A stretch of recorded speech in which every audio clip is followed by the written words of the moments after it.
Maria stood at the edge of the old highway, staring down the endless stretch of cracked asphalt that disappeared into the horizon. The morning sun was just starting to climb, painting everything in shades of gold and orange. She adjusted the straps of her backpack and pulled out a photograph from her jacket pocket. Two little girls smiled back at her, their arms wrapped tight around each other. One of them was her, decades younger. The other was her best friend, Rosa, 47 years old, and here she was about to walk more than 80 miles to a place she'd only seen in pictures. Her feet already hurt just thinking about it, but this wasn't about comfort. This was about a promise she'd made when she was 10 years old, a promise she'd carried like a stone in her pocket for 37 years. The photograph trembled slightly in her hand. She remembered the day it was taken. They'd been at the summer festival in their village wearing their best dresses, faces sticky with candy. They'd thought they'd be friends forever, that nothing could ever separate them. They were wrong. Maria closed her eyes and let herself go back to that summer afternoon in 1985. She could almost smell the honeysuckle that grew wild along the fence, could almost feel the rough bark of the old oak tree pressing into her back as she and Rosa sat in their favorite spot. Rosa had been getting weaker for weeks. Everyone in the village knew she was sick, but nobody wanted to say how sick. The adults whispered when they thought the children couldn't hear. Maria's mother would get this tight look on her face whenever Rosa's name came up, like she was trying to hold something painful inside. That day under the oak tree, Rosa had been different. Quieter than usual, she kept picking at the grass, pulling up little tufts and letting them fall through her fingers. "Do you know about the shrine of San Miguel?" Rosa had asked suddenly. Maria had nodded. Everyone knew about it. It was this famous place way up in the mountains where people went to pray, to ask for miracles, to light candles for the people they loved. Her grandmother had gone there once, walking the whole way. It had taken her more than a week. "My mama says if you walk there, really walk the whole way without taking a bus or getting a ride, your prayers are extra special," Rosa continued. She wasn't looking at Maria, just kept staring at her hands. "She says God listens better when you've worked hard to talk to him." Maria hadn't known what to say to that. She was 10. She liked playing marbles and climbing trees and sneaking sweets from her aunt's kitchen. She didn't think much about God or prayers or shrines in faraway mountains. "Maria," Rosa had said, finally looking up. Her eyes were serious, more serious than any 10-year-old's eyes should be. "If something happens to me, will you walk there for me? Will you light a candle and tell God that I was here, that I mattered?" "Nothing's going to happen to you," Maria had said quickly, "because that's what you said. That's what you were supposed to believe." But Rosa had grabbed her hand, held it tight. "Just promise, please, promise you'll walk there and light a candle for me at the shrine. Promise you won't forget." And Maria, not really understanding what she was promising, not really believing she'd ever need to keep this promise, had said yes. "I promise. I'll walk all the way there and light the biggest candle they have." Rosa had smiled then, really smiled, and the tightness in Maria's chest had eased a little. They'd changed the subject after that, talked about normal things, about the new puppies at the Martinez farm and whether they'd ever be allowed to wear lipstick. 2 months later, Rosa was gone. The rheumatic fever that had been weakening her heart finally took her one October morning. Maria's mother had told her gently, holding her while she cried. The whole village had come to the funeral. Maria had stood there in her black dress, numb and confused, unable to believe that her best friend was really gone forever. In the days and weeks and months that followed, Maria had thought about the promise. But she was just a child.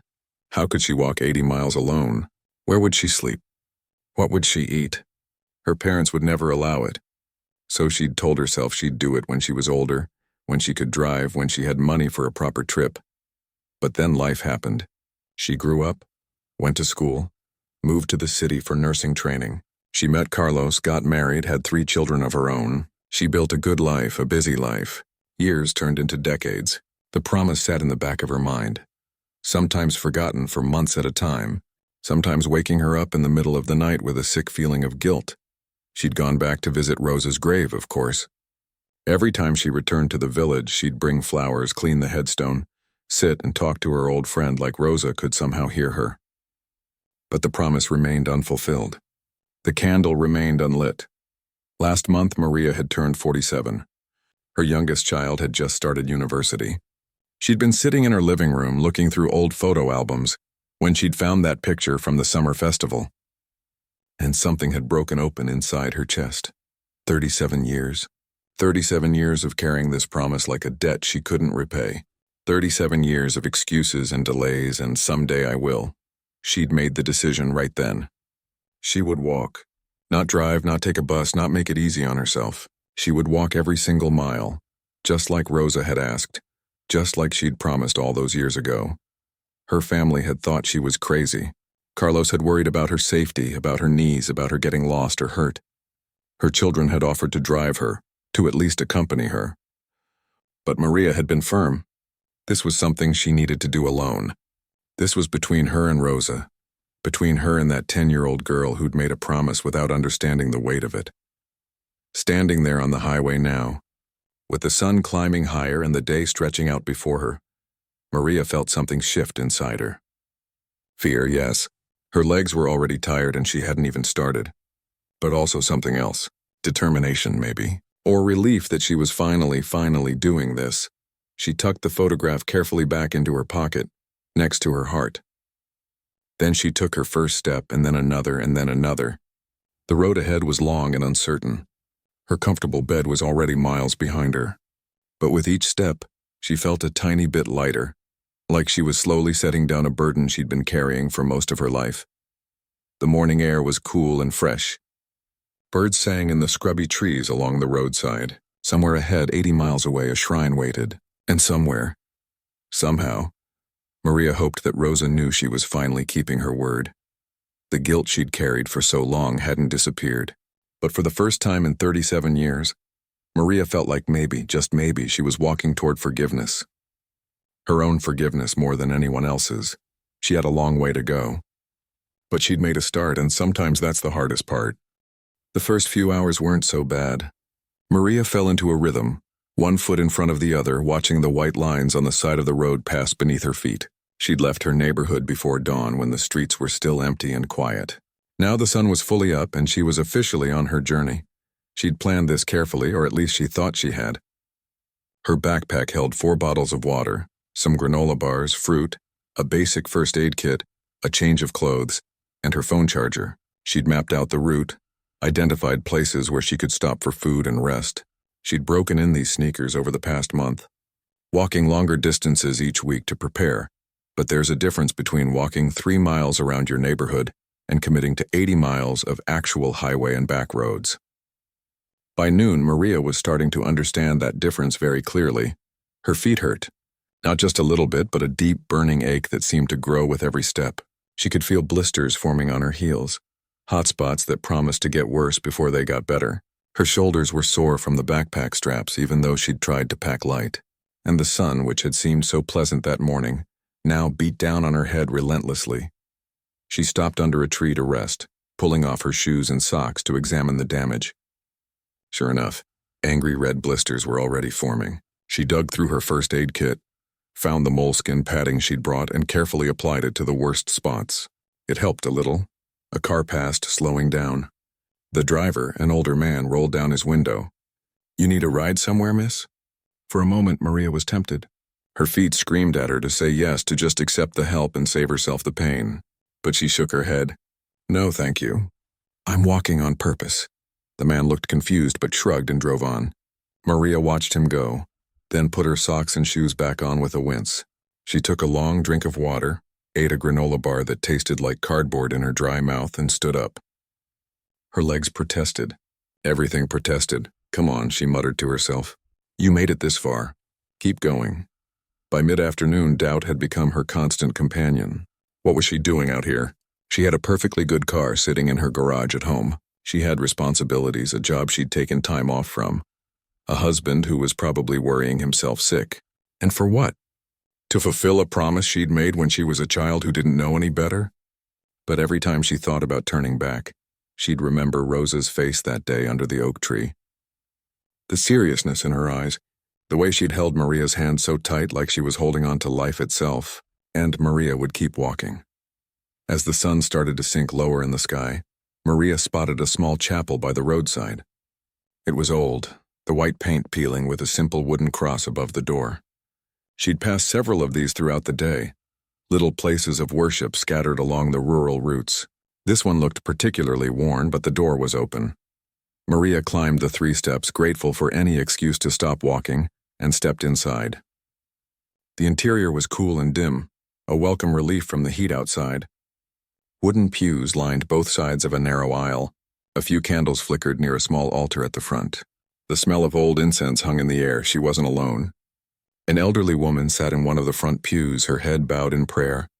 Maria slipped quietly into a back pew, letting her backpack slide to the floor. She closed her eyes, not really praying, just existing in the cool silence.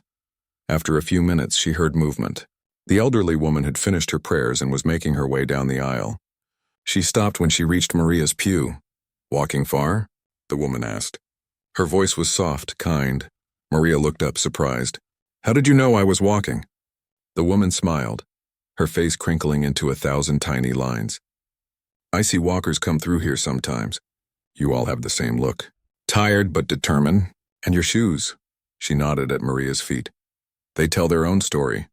Maria glanced down at her dusty sneakers and couldn't help but laugh a little. "Is it that obvious?" "Only to someone who's done it herself," the woman said. She sat down in the pew beside Maria without asking permission, settling in like they were old friends. "I walked to Santiago de Compostela when I was 50. Nearly killed me, but it was the best thing I ever did." "Why did you do it?" Maria asked. The woman was quiet for a moment, looking toward the altar. "My son died in a car accident. 23 years old, whole life ahead of him. I was so angry, so lost. Someone told me about the pilgrimage, about how walking could help you find peace. I didn't believe them, but I was desperate enough to try anything." "Did it help?" Maria's voice was barely a whisper. "Not in the way I expected," the woman said. "I thought walking would somehow bring him back or help me understand why he had to die. It didn't do either of those things. But it taught me that I could survive. That I was stronger than I thought. That grief doesn't have to be the end of your story." Maria felt tears prick at her eyes. She told the woman about Rosa, about the promise, about the 37 years of carrying this weight. The words poured out of her, and the woman listened without interrupting, just nodding occasionally. "Promises to the departed are promises to ourselves," the woman said when Maria finished. "You're not really walking for your friend. She's gone, God rest her. You're walking for that little girl who made the promise. You're walking to prove to yourself that your word still means something, that you're the kind of person who keeps their promises even when it's hard." Something about those words hit Maria right in the chest. She nodded, unable to speak. The woman patted her hand and stood up. "There's a guest house about 2 miles up the road. Clean, cheap, run by good people. Tell them Beatrice sent you. They'll take care of you." She started to walk away, then turned back. "And drink more water than you think you need. Your body will thank you tomorrow." Then she was gone, slipping out into the late afternoon light. Maria sat there for a while longer, thinking about what Beatrice had said. She pulled out the photograph of her and Rosa, studying their young faces. That little girl in the picture had made a promise without understanding the weight of it. But she'd meant it in that moment. She'd meant it with her whole heart. Maria carefully put the photo away and pulled out a small notebook she'd packed. She'd been journaling occasionally over the years. Nothing consistent, but she'd brought the notebook thinking she might want to record this journey. Now she opened it and began to write. "Dear Rosa," she started, and the words flowed easier than she'd expected. She wrote about the walk, about her aching feet, about meeting Beatrice, but mostly she wrote about something she'd never said out loud before. "I was scared," she wrote. "When you got really sick, I was so scared that I couldn't even come see you in the hospital. I told myself I didn't want to remember you that way, sick and weak. But the truth is, I was just a coward. I was 10 years old and I didn't know how to face the fact that you were dying. So I stayed away and then you were gone and I never got to say goodbye. I never got to tell you that you were the best friend I ever had. I never got to tell you how much I loved you." The tears came then, flowing hot down her cheeks. She'd cried when Rosa died, of course, but she'd been a child then, crying without fully understanding what she'd lost. This was different. This was 37 years of grief and guilt and love all mixed together, finally being let out. She cried until she had no more tears, then carefully closed the notebook and put it away. Her eyes felt puffy and sore, but her chest felt lighter somehow. As she left the chapel, the evening air was starting to cool. She found the guest house right where Beatrice had said it would be, a modest building with a hand-painted sign and flower boxes under the windows. The woman who answered the door took one look at Maria and immediately ushered her inside. Beatrice called ahead, the woman said, which seemed impossible since Maria hadn't seen Beatrice use a phone, but she was too tired to question it. We've got a room ready for you. Bath's down the hall. Dinner's at 7 if you want it. The room was small but spotlessly clean. Maria dropped her backpack, peeled off her shoes and socks, and examined her feet. They looked worse than they felt, which was saying something. But she'd walked at least 15 miles today. 15 miles closer to keeping her promise. She soaked her feet in cool water, applied more moleskin and bandages, then lay back on the bed. Every muscle in her body ached.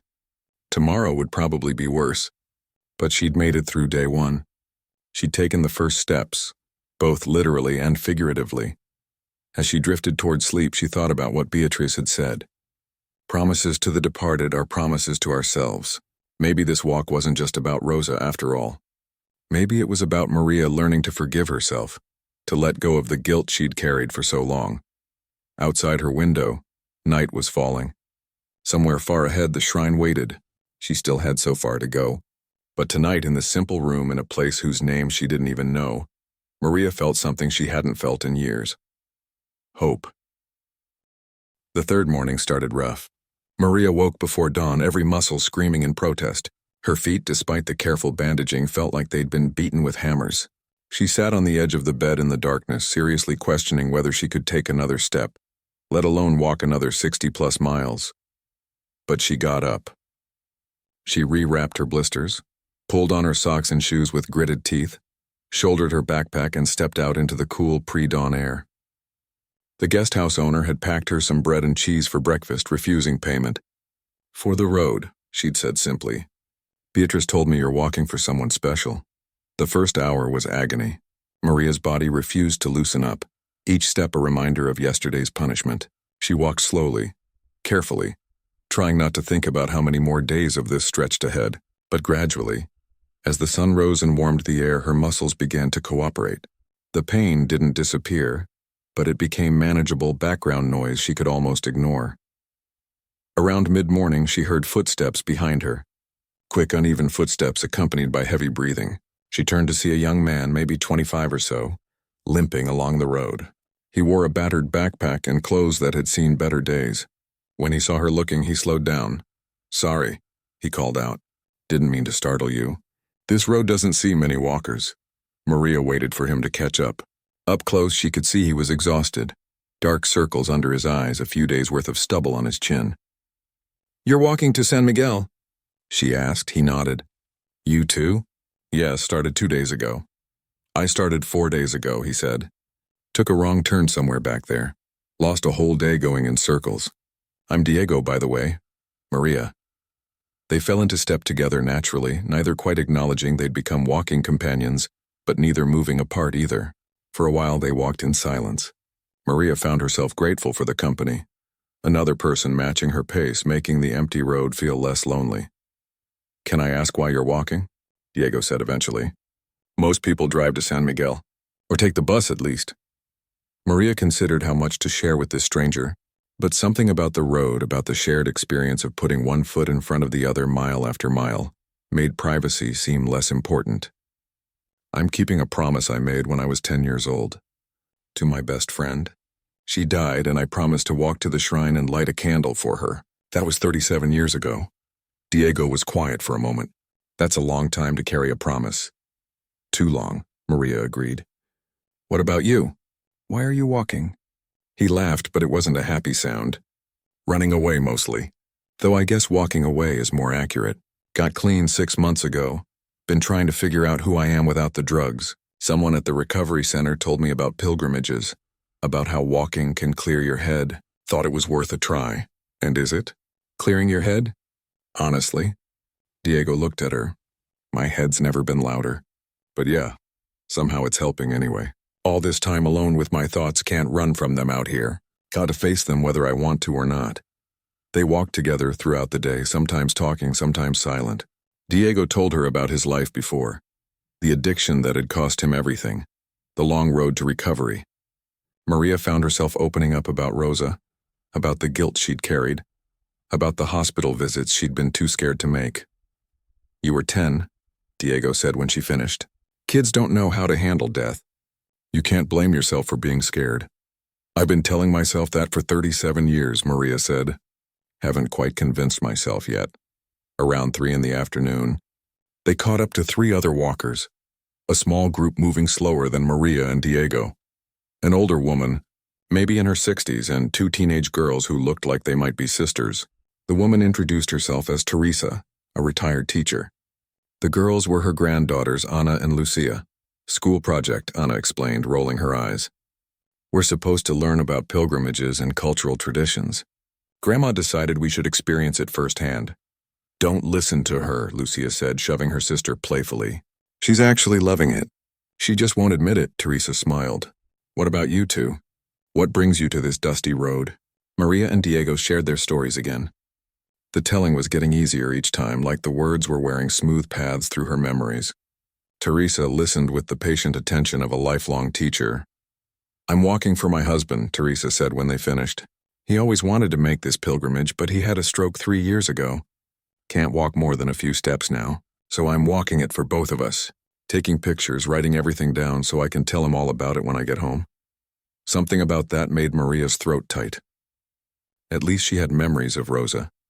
Teresa's husband was still alive but couldn't do the thing he'd dreamed of doing. Maria wasn't sure which was harder. They walked together as a group for the rest of the day, the 5 of them spread out along the road but staying within talking distance. The conversation flowed easily, stories and laughter mixing with the sound of footsteps on pavement. Maria found herself almost forgetting about her aching feet, caught up in the simple pleasure of companionship. That evening, they found a small town with a pilgrim's hostel, a basic dormitory-style place used to housing walkers. The 5 of them claimed beds in the same room, grateful to drop their packs and collapse. Diego had been limping worse as the day went on, and when he finally took off his shoes, Maria saw why. His feet were a mess, blisters on top of blisters, some of them bleeding through his socks. When did this start? She asked, automatically slipping into nurse mode. Couple days ago, Diego admitted. They're getting worse. You should have said something. We could have stopped, taken breaks. Didn't want to slow anyone down. Maria shook her head and dug through her backpack for her first aid kit.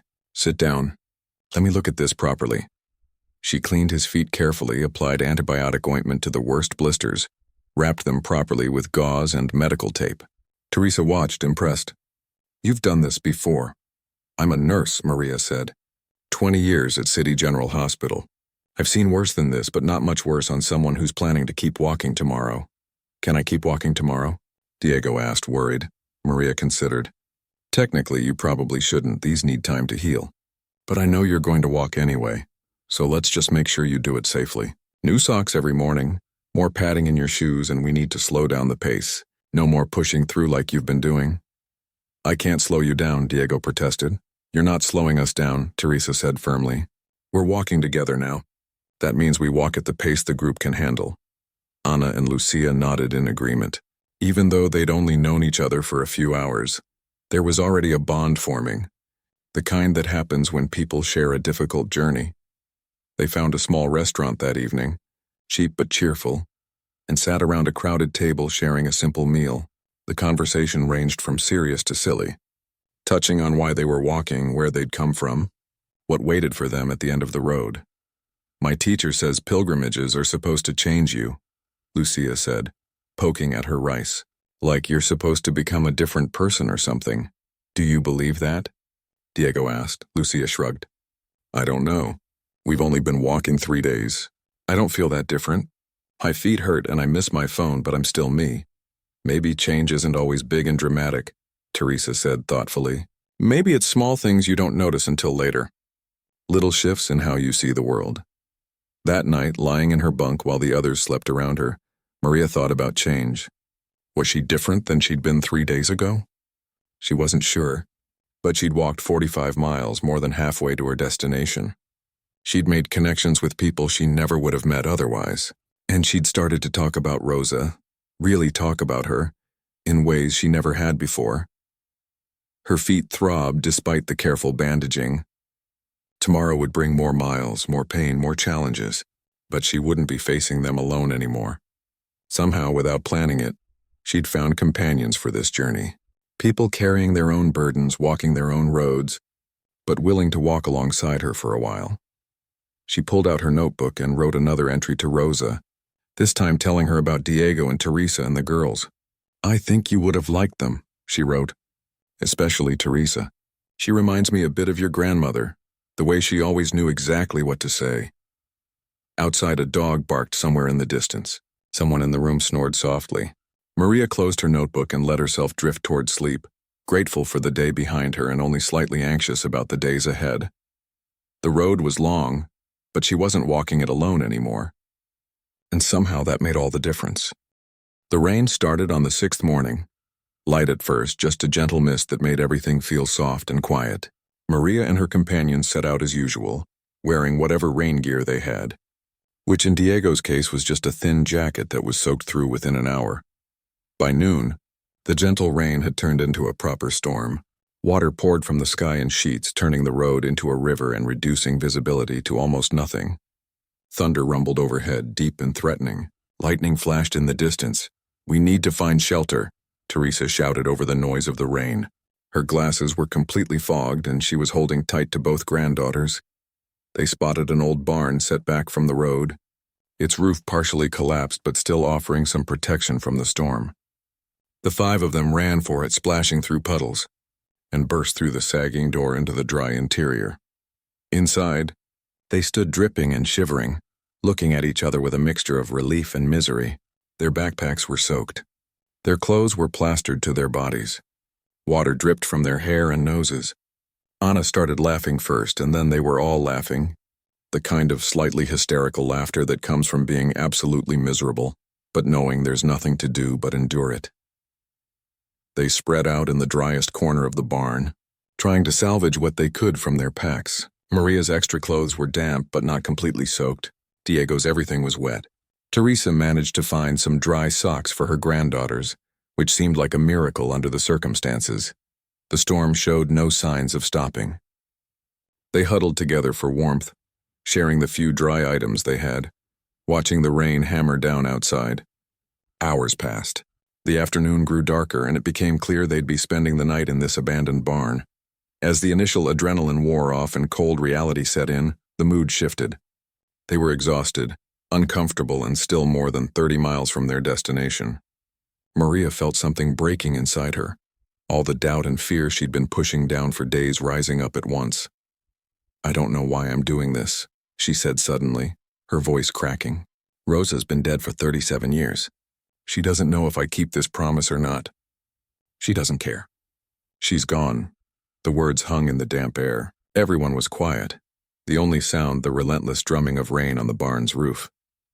"Maybe it's not about Rosa," Teresa said gently after a moment. "Then what's it about?" Maria heard the anger in her own voice and couldn't stop it. "What's any of this about? We're walking until our feet bleed, sleeping in strange places, and for what? To reach some shrine that probably won't even be that impressive when we get there? To light a candle that'll burn out in a few hours? What's the point?" Diego shifted uncomfortably. "Maria, no, I mean it. What are we really doing out here? You're running from your past, Diego. Teresa, you're trying to do something your husband can't do, and the girls are here for a school project. We're all just, what? Playing at being pilgrims? This isn't the Middle Ages. We have cars and buses and phones. This whole thing is pointless." The silence after her outburst was heavy. Maria felt tears mixing with the rainwater on her face. She was cold and tired and hurting, and she'd finally said what had been haunting her since she started this journey. Maybe this was all just an elaborate performance, her trying to ease guilt that couldn't be eased. "You think I don't ask myself that every single day?" Diego's voice was quiet but intense. "You think I don't wonder if I'm just wasting time out here? If I should be back in the city finding a job, putting my life together in some normal way?" He stood up, started pacing in the small dry space they occupied. "I used to be so good at running from problems, from feelings, from anything hard. And yeah, walking away is just another kind of running, except it's not. Because out here, there's nowhere to go. Just the road ahead and the road behind, and you can't escape your own head no matter how many miles you walk." He stopped, looked directly at Maria. "My first week clean, my counselor told me something. She said recovery isn't about becoming a different person. It's about learning to be okay with who you are right now, In this moment, even when that person is broken and scared and doesn't have all the answers. But what does that have to do with walking? Anna asked. She'd been quiet until now, but something in Diego's words had reached her. Because every step is a choice, Diego said. Every morning I wake up with feet that hurt and a body that wants to quit, and I choose to keep walking anyway. That's what I'm learning, that I can choose the hard thing. That I'm stronger than I thought I was. Teresa nodded slowly.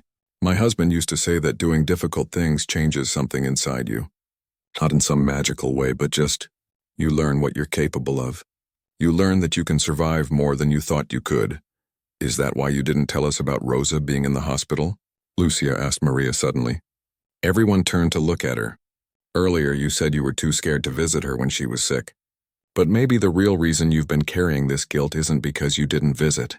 Maybe it's because you learned something about yourself that day, something you didn't like. The words hit Maria like a physical blow. The girl was right. God, she was right. All these years, Maria had told herself the guilt was about breaking a promise, about not being there for Rosa when she needed her. But underneath that was something else, something she'd never wanted to admit. I learned I was a coward, Maria whispered. I learned that when things got hard, really hard, I ran away. And I've been running ever since in different ways. Running from difficult conversations, from conflict, from anything that might hurt too much.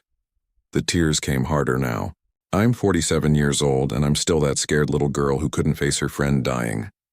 What does that say about me? It says you're human, Teresa said firmly. We all run from things that scare us. The question is whether we eventually turn around and face them. But what if it's too late? Maria asked. Rosa's gone. I can't apologize to her. I can't tell her I was sorry for being scared. All I can do is walk to some shrine and light a candle. And that doesn't change anything that happened, doesn't it? Diego sat back down next to her. You're not the same person who started walking 6 days ago. I can see it. You're carrying yourself differently. You're talking about things you probably never said out loud before. He's right, Teresa added. I've been watching you with Diego.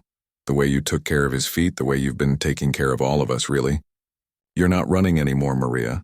You're moving towards something instead of away from it. Maria wanted to argue, but the words stuck in her throat. She thought about the past 6 days, about the conversations she'd had, the connections she'd made. About pulling out Rosa's photograph and really looking at it instead of just carrying it like a talisman. About writing in her journal, finally putting words to feelings she'd buried for decades. I don't feel different, she said, but even as she said it, she knew it wasn't quite true.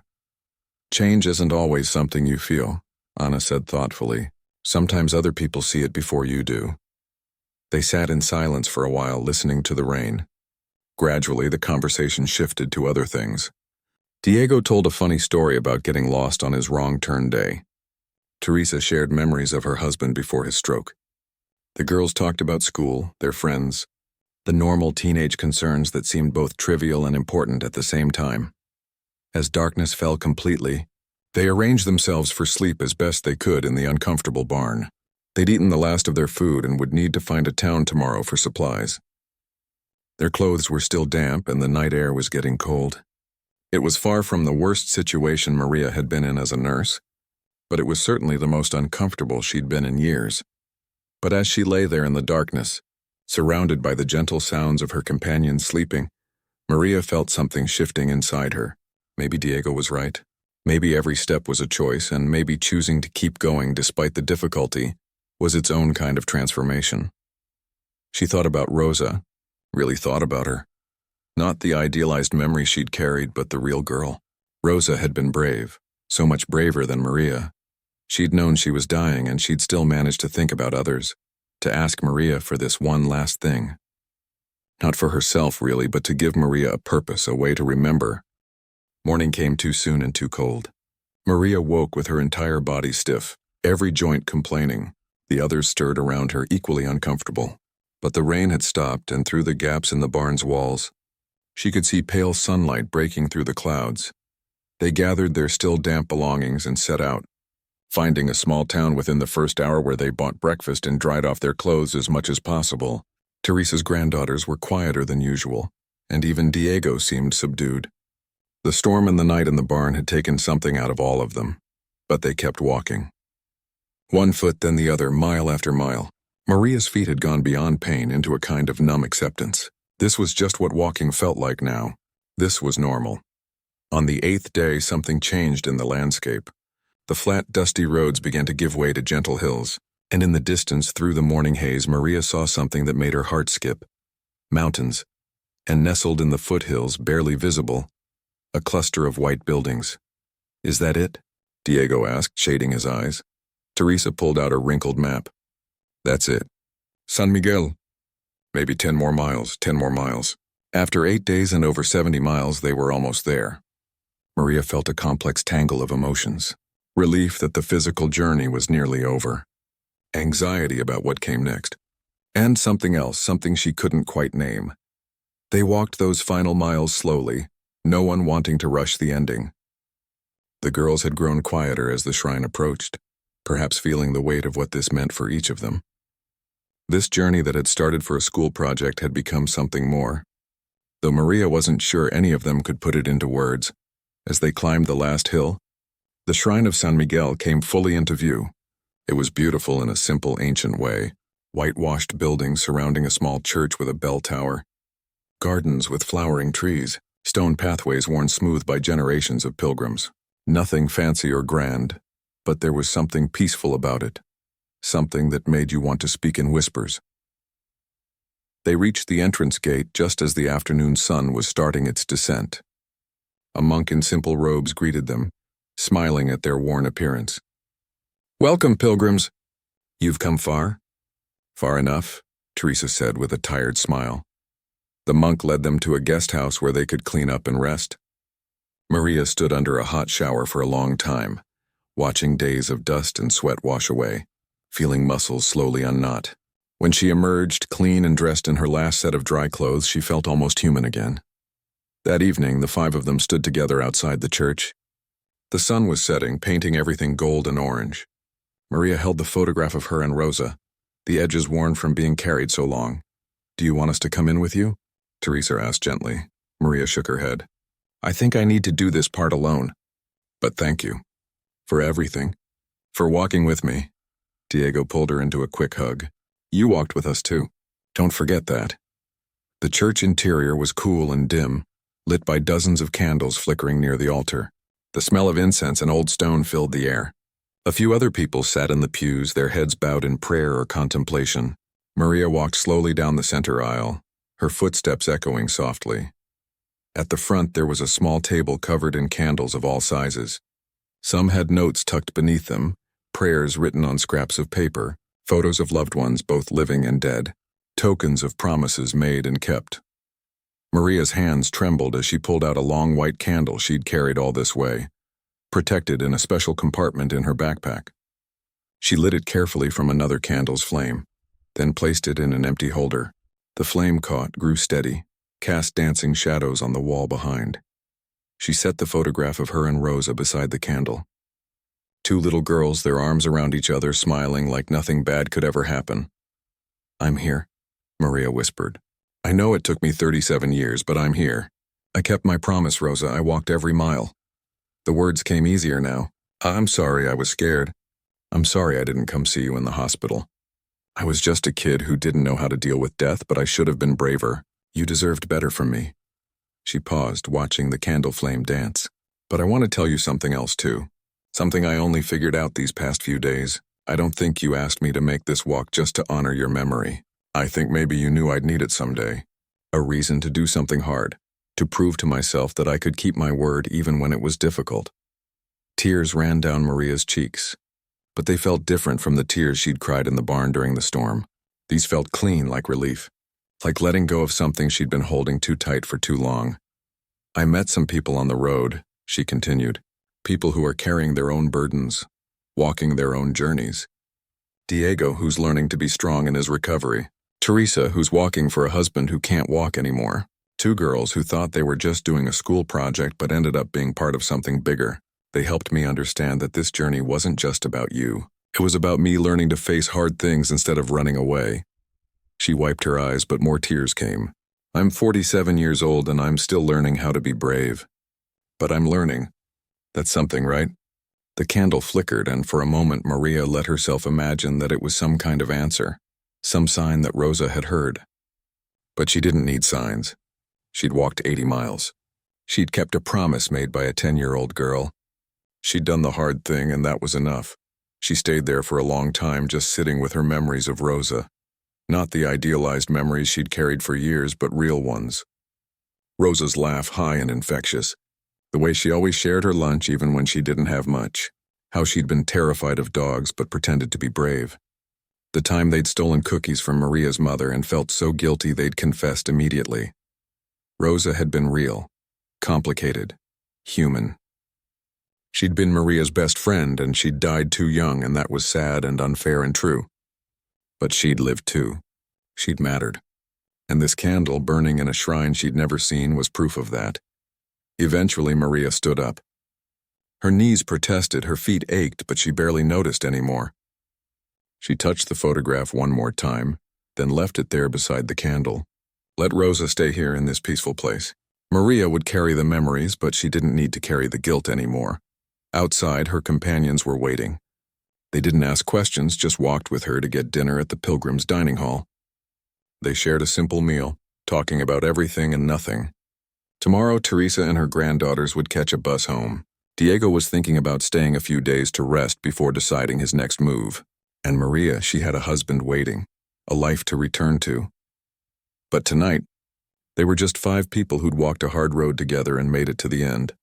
Later, Maria called Carlos from the phone in the guest house. He answered on the first ring. "Maria, are you okay? Did you make it?" "I made it," she said, and her voice sounded different even to her own ears. Lighter somehow. "I walked every mile and I lit the candle and I'm okay. Better than okay, actually. I was so worried," Carlos admitted. "But I'm proud of you. I don't totally understand why you needed to do this, but I'm proud you did."